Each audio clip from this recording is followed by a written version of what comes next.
یا اللہ دنیا والوں نے تو مزدوری کے لائق نہیں سمجھا ہے، اے میرے پروردگار میں تیرے گھر میں مزدور بن کے آ گیا ہوں، یا اللہ تیرے گھر میں صفائی کروں گا، تیرے گھر میں جھاڑو لگاؤں گا، تیرے گھر کی صفوں کو سیدھا کروں گا، میرے مالک میرے بچوں کی روزی کا انتظام کر دینا۔ روتا رہا، مسجد کو صاف کرتا رہا، روتا رہا، صفائی کرتا رہا۔ شام ہو گئی ہے، گھر جانے لگا ہے، جب سوچا کہ گھر چلوں دل میں خیال آیا یار ابھی بچے جاگ رہے ہوں گے، جا کے کیسے بچوں کا سامنا کرے گا، یہ سوچ کر کے اللہ اکبر اس کے قدم ٹھہر گئے کہ اندھیرا ہوگا تب جاؤں گا۔ جیسی اندھیرا ہوا کہ گھر کے دروازے پہ پہنچا، جیسی دروازے گیا بیوی پہلے سے انتظار میں کھڑی تھی۔ اللہ اکبر، شوہر کو خالی ہاتھ دیکھا، بیوی نے تانا نہیں دیا تھا، نٹھلا نہیں کہا تھا، نکما نہیں کہا تھا، بلکہ شوہر کے چہرے پر جیسی اس نے تھکن کے آثار دیکھے، مایوسی دیکھی، فوراً ہاتھ پکڑ کے گھر میں لائی ہے، بٹھا کر کے پیر دھلائے ہیں۔ اس کے بعد کہتی میرے سرتاج تھک گئے ہو کہ کچھ دیر لیٹ جاؤ۔ جیسی شوہر لیٹا ہے اس نے سر میں تیل ڈالا ہے، کوئی سوال شوہر سے نہیں کیا ہے۔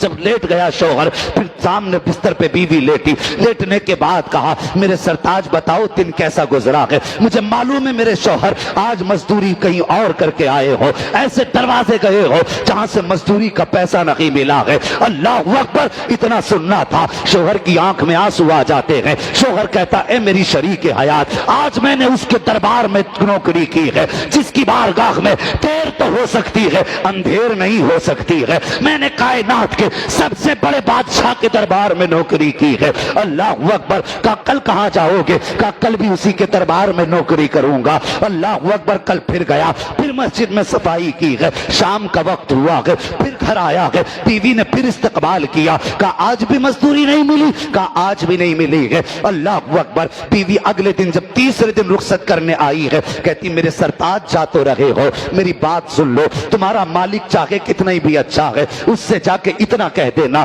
کہ مہینے بھر کی مزدوری بعد میں دے دینا، 2 دن کی مزدوری بعد میں دے دینا، لیکن کم سے کم اتنا تو دے دے جس سے میرے بچوں کا پیٹ بھر جائے، مزدوری کا تھوڑا سا حصہ اس سے مانگ کے لے آنا۔ اب میرے سرتاج بچوں کا صبر ٹوٹ رہا ہے، اب ان کی بھوک نہیں دیکھی جاتی ہے۔ شوہر نے آنکھ میں آنسو لیے ہیں، اللہ کے گھر میں آیا ہے، آنسو بہانے شروع کر دیے ہیں، اے میرے پروردگار میں نے پہلے دن مزدوری کی تجھ سے کچھ نہ مانگا، دوسرے دن مزدوری کی یا اللہ کچھ نہ مانگا، آج جب تیسرے دن چلا ہوں میری شریک حیات نے کہا تھا کہ آج اپنے مالک سے کم اتنا تو لے کے آ جانا جس سے بچوں کا ایک وقت کا پیٹ بھر جائے۔ اے میرے پروردگار، اگر آج بھی خالی ہاتھ جاؤں گا تو اپنے بچوں کا سامنا کیسے کروں گا، اپنی بیوی کو کیا جواب دوں گا؟ یہ کہتا جا رہا ہے، روتا جا رہا ہے، او یار تیرے کریم سے بندے کو کیا نہیں ملتا، کم سے کم مانگنے کا سلیقہ تو آ جانا چاہیے۔ سوچو پیارے، جب بندہ رویا ہے، اللہ اکبر، کتابوں میں لکھا ہے جب شام کا وقت آیا،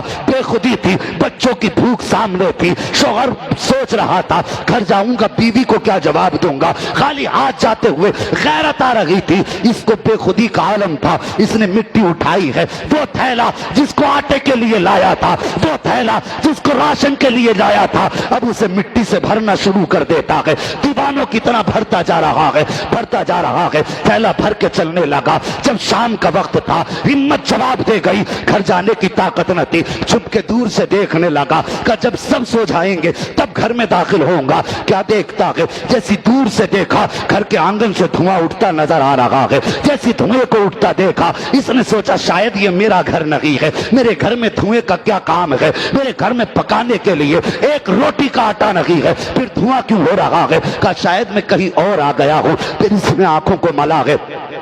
قریب آیا، آ کے دیکھا گھر تو میرا ہی ہے، پھر اس نے دیوار نیچی تھی، جھانک کے دیکھا، کیا دیکھتا ہے، چولہے پہ پکوان چڑھے ہیں، گھر میں کھانا بن رہا ہے، آیا بڑی تیزی سے دروازے پہ، دستک دی ہے، فوراً بیوی دوڑ کے آئی ہے، بیوی نے توڑ کے شوہر کا استقبال کیا، شوہر کہتا شریک حیات بتاؤ تو صحیح یہ پکوان کیسے ہیں، یہ چولہے میں آگ کیسی ہے، یہ خوشبوئیں کیسی ہیں؟ کہا شوہر ابھی نہ پوچھ، آ میرے ساتھ آ، ہاتھ پکڑا کے بیوی نے شوہر کا اندر لے کر کے گئی، گئی ہے، جا کر کے کیا دیکھتا ہے کہ پورے کمرے میں کھانے کے سامان کا ڈھیر لگا ہوا ہے، سامان کا ڈھیر ہے۔ شوہر کہتا بیوی یہ کیا معاملہ ہے، بات سمجھ میں نہیں آ رہی ہے۔ تو بیوی نے کہا تھا سرتاج تمہارا مالک کتنا اچھا ہے، تمہارا مالک کتنی اچھی عادت کا ہے۔ کہا کیا بات ہے؟ کہا جب تم گئے ہو تو پیر سے اس نے اپنے نوکر کو بھیجا تھا اور یہ سارا انتظام کر کے دیا ہے۔ کہا اچھا؟ کہا کچھ اور بھی کہا ہے؟